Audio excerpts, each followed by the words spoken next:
Le froid pénétrant de la geôle royale lacérait les haillons comme d'invisibles lames, et l'odeur âcre de la moisissure mêlée à celle, métallique, du sang créait une atmosphère suffocante qui semblait aspirer l'air même des poumons. Jean ressentait chaque pierre inégale du sol à travers sa peau déchirée, chaque goutte d'humidité s'écoulant sur les murs en pierre comme autant de larmes glacées de la création divine. Ses lèvres, gercées et desséchées, se mouvaient en prière silencieuse, tandis que l'écho lointain de pas lourds résonnait dans les sombres couloirs du château. La lumière vacillante d'une torche lointaine projetait des ombres dansantes, spectrales, sur les parois humides, et le goutte à goutte constant marquait le temps tel un métronome de l'agonie. Ses mains, autrefois douces et consacrées, aux gestes sacrés de la messe, tremblaient non seulement de froid, mais aussi de la douleur intense qui parcourait chaque fibre de son être. Le goût salé du sang dans sa bouche se mêlait à la sécheresse de la soif, symbolisant toute l'amertume de cet ultime instant. Pourtant, ses yeux gardaient une lueur invincible, comme si une flamme intérieure brûlait plus fort encore à l'approche de la fin. Comment un homme dont la seule arme avait toujours été le silence sacré, dont la seule forteresse était l'inviolabilité du confessionnal, avait-il pu en arriver là? La réponse se trouve dans les brumes de la Bohême médiévale, là où les tours gothiques se dressaient sous un ciel souvent couvert, et où les cloches des églises rivalisaient avec les cris des marchands sur les places de pierre. Jean naquit quand les feuilles dorées de l'automne tapissaient les rues de Népomuc comme un tapis divin. Fils d'une famille qui connaissait à la fois la rigueur du travail et la douceur de la foi. Ses premières années furent bercées par le martèlement constant du forgeron de son père, où le fer prenait forme sous les étincelles, dansant telles des étoiles terrestres. L'odeur du métal chauffé se mêlait à celle du pain frais que préparait sa mère, créant une atmosphère familiale symbolisant l'alliance entre le labeur honnête et la providence divine. Le jeune Jean grandit, observant les mains calleuses de son père transformer le métal brut en outils utiles, une métaphore qu'il comprit plus tard comme le reflet du travail divin sur l'âme humaine. Dès son plus jeune âge, Jean manifesta une inclination naturelle pour le sacré, non seulement dans ses prières matinales, mais dans la manière même d'observer le monde avec des yeux semblant percer les apparences. Quand les autres enfants jouaient dans les rues boueuses, lui passait des heures à contempler les sculptures des saints dans l'église de son village, absorbant chaque détail comme s'il s'agissait de portraits d'intimes amis.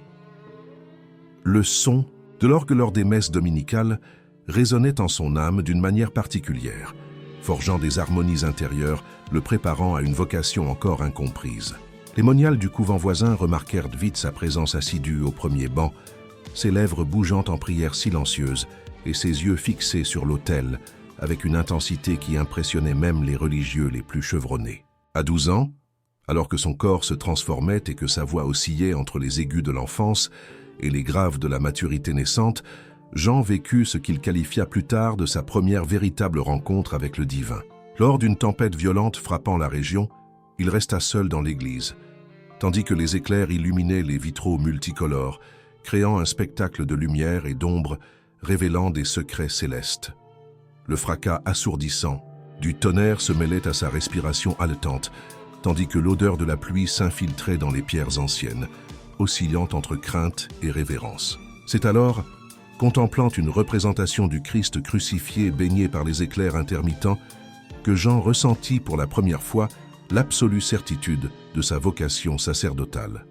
Le passage de l'adolescence à la jeunesse fut marqué par une assiduité aux études qui étonnait ses maîtres et inquiétait sa famille. Pendant que d'autres découvrirent les plaisirs mondains et les premiers émois, Jean s'immergeait toujours plus dans les textes sacrés, mémorisant des pages entières des Écritures avec une facilité quasi surnaturelle.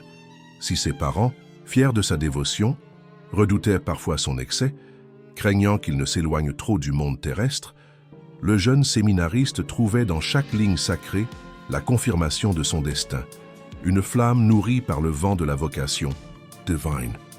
À 20 ans, lorsqu'il entra enfin au séminaire de l'Université de Prague, Jean jouissait déjà d'une réputation de sainteté.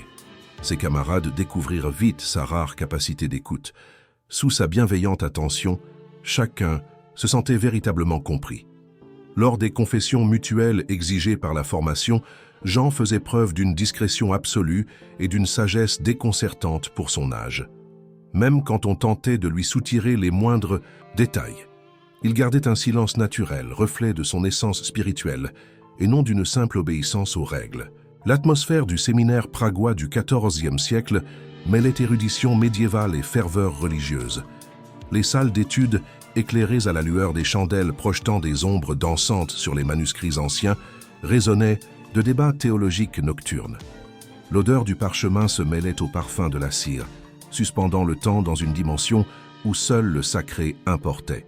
Jean absorba chaque enseignement avec une intensité peu commune, posant des questions produites non seulement par le savoir, mais par une compréhension intuitive des mystères de la foi, impressionnant les théologiens les plus aguerris. Au cours de ces années de formation, Jean développa une pratique spirituelle qui devint sa marque de fabrique, de longues heures de prière silencieuses devant le Saint-Sacrement. Tandis que ses compagnons dormaient, lui restait immobile dans la chapelle, semblable à une statue, absorbé dans une contemplation le transportant au-delà des limites terrestres. Les gardiens nocturnes s'habituèrent à le voir ainsi, sa respiration si légère qu'ils doutaient parfois de sa présence en ce monde. Son ordination sacerdotale fut un événement marquant pour la communauté pragoise. L'archevêque, riche d'années d'expérience et de centaines d'ordinations à son actif, confia n'avoir jamais perçu une présence aussi palpable de l'Esprit Saint lors d'une cérémonie. Lorsque Jean se prosterna devant l'autel, ses larmes silencieuses formèrent des petites flaques sur le marbre, reflétant la lueur des cierges comme des miroirs sacrés. Le moment où ses mains furent tointes de l'huile sainte fut accompagné d'un silence si profond que l'on entendit distinctement les battements de cœur des fidèles, et même le vent soufflant à travers les hautes fenêtres sembla se taire, comme si la création tout entière retenait son souffle. Ses premières années de ministère pastoral se distinguèrent par une dévotion qui fit rapidement sa légende dans la région. Jean n'était pas seulement un administrateur des sacrements, mais un véritable pasteur d'âme, connaissant chaque brebis de son troupeau par son nom. Ses homélies, toujours brèves, avaient une telle dimension pénétrante que les fidèles restaient en silence contemplatif de longues minutes après la messe. Il possédait le don rare de faire sentir à chacun que ses mots lui étaient personnels, comme s'il scrutait directement l'âme de chacun pour discerner ses besoins spirituels les plus profonds. Mais c'est au confessionnal que Jean trouva sa vocation suprême. La petite cabine de bois sombre devint son refuge, le lieu où il exerçait non seulement sa fonction sacramentelle, mais où il manifestait une compréhension de la nature humaine, dépassant tout savoir purement académique. On venait de villages lointains uniquement pour se confesser à lui, attiré par sa réputation de sagesse et de discrétion absolue. Marchands fortunés, paysans humbles, seigneurs arrogants, mendiants désespérés. Tous trouvaient en Jean une oreille attentive et un cœur accueillant. Jamais jugeant, toujours guidant. Ce qui rendait Jean véritablement exceptionnel n'était pas seulement son écoute, mais son entière fidélité au secret de la confession. À une époque où l'on usait des confidences comme d'une monnaie d'échange politique et social, il gardait un silence presque surnaturel dans sa plénitude. Quand les autorités civiles cherchaient indirectement à savoir ce qu'il avait entendu, il offrait sourires et commentaires neutres sur le temps ou les fleurs du jardin de l'église, détournant habilement la conversation sans offenser, mais en marquant clairement les limites à ne pas franchir. Bientôt, cette réputation d'intégrité parvint aux oreilles de la cour royale, dans un climat d'intrigues et de secrets d'État où la méfiance était reine. Le roi Venceslas IV, monarque aussi intelligent que paranoïaque, vit d'abord en Jean un personnage curieux mais inoffensif. Admiré du peuple, respecté du clergé et apparemment étranger aux affaires temporelles, il offrait au roi un étrange sentiment de sécurité et d'inquiétude. La cour de Venceslas IV reflétait les tensions de l'Europe médiévale. Religion et politique s'entremêlaient en conflits, allant des questions de juridiction au débat sur la moralité publique. Monarque formellement catholique, Venceslas nourrissait une défiance croissante envers l'influence ecclésiastique, redoutant qu'elle ne menace son autorité absolue. Dans ses appartements décorés de somptueuses tapisseries, cachant mal l'odeur de peur ambiante, il planifiait nuit après nuit la manière de consolider son pouvoir et d'éliminer toute menace. C'est dans ce climat tendu que Jean fut nommé chanoine de la cathédrale de Prague, puis confesseur de la reine. Ce dernier honneur, d'abord perçu comme une gloire, se révéla être le premier pas vers un destin tragique. La reine, femme profondément religieuse mais épouse d'un roi de plus en plus instable, trouva en Jean non seulement un guide spirituel mais une oreille à qui confier ses plus intimes craintes politiques et religieuses. Les séances de confession avec la reine devinrent régulières et prolongées dans la chapelle privée du palais, où l'encens se mêlait au parfum, des roses déposées chaque matin devant la statue de la Vierge. Le confessionnal royal en chêne sculpté offrait une île de sainteté au milieu de l'océan d'intrigues. Là, Jean entendait tant les péchés personnels de la reine que ses appréhensions sur l'avenir du royaume et de la foi catholique. Ce qu'il ignorait, c'était que cette fidélité absolue au secret sacramentel se heurterait bientôt à la paranoïa croissante du roi. Consumé par la peur de conspiration, Venceslas commença à considérer les longues confidences entre son épouse et le prêtre comme une menace pour la sécurité du royaume. Pensant qu'on le trompait, il soupçonna la reine de divulguer des secrets d'État ou même de comploter contre lui. La lente transformation de Venceslas d'un souverain raisonnable en tyran paranoïaque se fit progressivement sous les yeux alarmés de Jean. Lors des messes officielles, on pouvait lire sur le visage du roi des signes de folie, regards fuyants, cherchant des ennemis invisibles, tremblements nerveux, explosions de colère pour des motifs futiles. La cour s'alourdissait de tensions distillées par un monarque consumé par sa propre suspicion. C'est à l'automne 1392 que la rupture survint. Venceslas IV convoqua Jean pour une audience privée. Le prêtre, pressentant l'issue funeste, s'y rendit sans hésiter. En traversant les couloirs, il remarqua les murmures interrompus par son passage et le regard inquisiteur des gardes. Dans l'obscurité partielle de la chambre royale, où brûlaient à peine quelques torches, l'odeur âcre du vin tourné se mêlait à l'incertitude du roi. Venceslas, assis sur un trône finement ouvragé, semblait plus bête sauvage que souverain. Les yeux injectés de sang, il fixa Jean, cherchant à percer son âme. « Père Jean », commença-t-il d'une voix oscillante entre autorité et désespoir, « vous avez servi notre cour avec dévouement, et vous y avez acquis respect. Mais le moment est venu de mettre votre loyauté à l'épreuve. » Un silence chargé de tension s'ensuivit, uniquement brisé par le crépitement des torches et le souffle du vent aux fenêtres. Jean demeura immobile, mains jointes en posture, de respect et détermination sereine. Il savait que l'instant définissait non seulement son avenir terrestre, mais aussi le sens profond de sa vocation. Le roi se leva, tournant autour de lui tel un prédateur, tandis que le prêtre gardait le regard tourné vers un point lointain, comme s'il contemplait l'au-delà. « Ma femme, poursuivit Venceslas IV, passe des heures en confession, auprès de vous, au lieu de se consacrer à ses devoirs royaux. Je veux savoir ce qu'elle vous confie. » La menace monta d'un ton, accompagnée d'un flot de sueur froide émanant du roi. « Je ne veux pas seulement savoir en tant que mari, mais en tant que souverain légitime. » D'une voix douce, Jean répondit « Majesté, les secrets de la confession n'appartiennent qu'à Dieu et aux pénitents. Je ne peux pas, même si je le voulais, révéler ce qui fut confié sous le sceau du sacrement. » Sa fermeté, prononcée avec bienveillance, résonna comme le plus dur des rocs. La réaction fut immédiate et dévastatrice. Venceslas IV interpréta la réponse sacrée comme un défi personnel. Son visage se mua en horrifique masque de colère. « Tu oses me désobéir ? Je suis roi, mon autorité vient de Dieu et toi, simple prêtre, tu me refuses ce droit. » Jean garda sa sérénité, intensifiant la rage du monarque.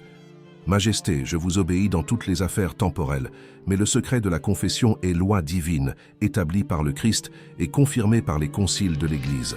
Aucun roi, aussi puissant soit-il, ne peut modifier les lois de Dieu. » Ces paroles scellèrent son destin. Venceslas, consumé par la paranoïa, décida que Jean n'était plus seulement un obstacle, mais l'incarnation de toute résistance à son autorité. Il s'employa à briser publiquement le prêtre pour montrer à tous qu'aucune voix, pas même celle d'un pasteur d'âme, ne défiait le roi impunément. Les jours suivants furent un supplice. Interdiction d'officier dans la chapelle royale, restriction de mouvement, froideur des courtisans autrefois respectueux. Même certains ecclésiastiques, craignant l'association aux disgraciés, s'éloignèrent. Pourtant, Jean resta inébranlable. Dans sa cellule modeste, il passait de longues veillées en prière, les genoux meurtris par l'humilité de ses supplications. L'odeur familière des parchemins et de la cire créait un havre de paix contrastant avec la violence extérieure. Le roi, déterminé, usa de coercition plus directe, émissaires royaux proposant récompense ou proférant menaces. Jean les reçut toujours avec la même douceur, offrant verre d'eau ou mots de consolation, mais sans jamais céder au dévoilement du secret. Le summum se produisit lors d'une audience publique dans la grande salle du palais, un matin de mars. Devant nobles et dignitaires, Venceslas IV accusa Jean de désobéissance et lui offrit ultimatum, révéler la confession ou subir les conséquences. Le prêtre, d'une voix claire, répondit « Majesté, ma fidélité à mes vœux sacrés prime sur toute autre obligation. Je ne puis jamais violer le sceau de la confession. » Furieux, le roi ordonna aux gardes de l'arrêter.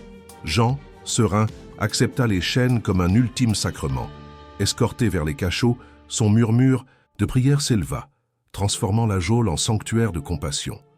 Les gardiens, d'abord indifférents, furent touchés par sa constance et sa bonté. Privé de sommeil et de nourriture adéquate, soumis à des interrogatoires répétitifs, Jean répondit inlassablement « Je ne puis révéler le contenu de la confession. » Certains tortionnaires, émus, doutèrent de leur mission. Son état physique déclinant ne tarit pas sa force spirituelle. Sa voix, quoique plus faible, restait ferme. Dans la détresse des autres prisonniers, sa présence devint source de réconfort et d'espoir. Son cachot, un confessionnal improvisé. Le roi, voyant l'effet contraire de sa brutalité, redoubla de cruauté. Lors d'une visite nocturne, il ordonna torture après torture, cherchant la rupture. Mais Jean, priant pour ses bourreaux, murmurait sans cesse « Père, pardonnez-leur, car ils ne savent pas ce qu'ils font. » Au matin de ce supplice, Venceslas IV, désemparé par l'impassibilité sacrée de Jean, conclut qu'il ne pourrait obtenir confession que par la mort. Il ordonna qu'on le jette dans la Vltava depuis le pont Charles. Les gardes hésitèrent, ébranlés par la dignité du condamné, qui priait pour eux, leur offrant paix et encouragement. Devant la rivière embrumée, Jean offrit un dernier sourire de foi déclarant « Je vois la gloire qui m'attend, que Dieu vous pardonne. » La foule, agenouillée, assista en silence à son sacrifice. À son immersion, la brume s'illumina, soudain, et des murmures de louanges semblèrent s'élever des flots. Les gardes, bouleversés, reconnurent la sainteté de la scène. Les rumeurs de lumière miraculeuse sur la rivière se propagèrent. Les conversions et les prières affluèrent aux abords du pont. Quant à Venceslas IV, rongé par la culpabilité et des visions nocturnes, il finit ses jours isolé et tourmenté, hanté par le souvenir du prêtre qu'il fit mourir. La veuve du martyr vécut recluse, confiante que sa mort protégeait un bien plus grand. Elle consigna dans ses lettres son admiration et son remords, témoignant que Jean s'était sacrifié pour un secret qui n'était même pas vital. Le peuple de Prague éleva bientôt des oratoires improvisés sur le pont Charles, déposant fleurs et cierges en mémoire de Jean Nepomucène. Les récits de miracles posthumes affluèrent, et en 1729, le pape Benoît XIII le canonisa officiellement comme Saint Jean Nepomucène, patron du secret sacramentel. Ainsi, celui qu'on voulut étouffer par le silence fit résonner sa voix à travers les siècles. Le pont où il mourut devint lieu de pèlerinage et toucher la statue érigée en son honneur porte bonheur aux fidèles. Sa fête, le 16 mai, rappelle l'importance de la discrétion, de la fidélité et du courage moral. Saint Jean Nepomucène demeure un modèle pour quiconque doit choisir entre la convenance et la conscience. En un monde où la confiance se brise trop souvent, son sacrifice rappelle que certains principes surpassent la vie même et que la fidélité peut transformer la mort en victoire spirituelle.